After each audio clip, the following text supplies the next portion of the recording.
Қараңғыда эле чыгып аткам да. Қараңғы, чөөлөр, үндөр угулат.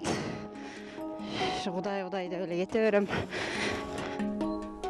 Մերիմ Տոկոևան ամեն օր անցնում է 4 կիլոմետր իր աշակերտներին հասնելու համար։ Սկզբում նա քայլում է անտառով, ապա անցնում գետով, իսկ ճանապարհի մնացած մասը բաց տափաստան է։ Hazır su tartılgan mal. Жазында, жайында, айвагандай чоң эле суусунда эми шамал. Жан чачында деле ушинтип убакыт ушакта өтүп кийгенге өтөт.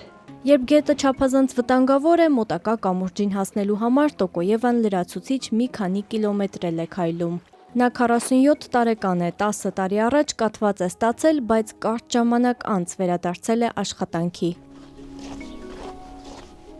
Кызыгып дейм. Ошол себептен эле окуучуларым жок болсо кызыксыз эле жашоо деп элестетем да. Алар менен балдар менен бала менен өз болосуң. Алар менен ойнойсуң дегендей. Күлкү тартылашат. Здравствуйте, ребята. Здравствуйте. Мугалим болом десең, сөзсүз жүрөгүңдө сүйүү болуш керек го балдарга.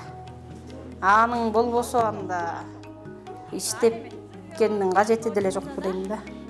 Ազատություն ռադիոկայանի ղրղզական ծառայության այս պատմության հրապարակումից հետո ուսուցչուհին նվեր է ստացել երկրի նախագահի անունից, թե կոնկրետ ինչ չի հրապարակվել։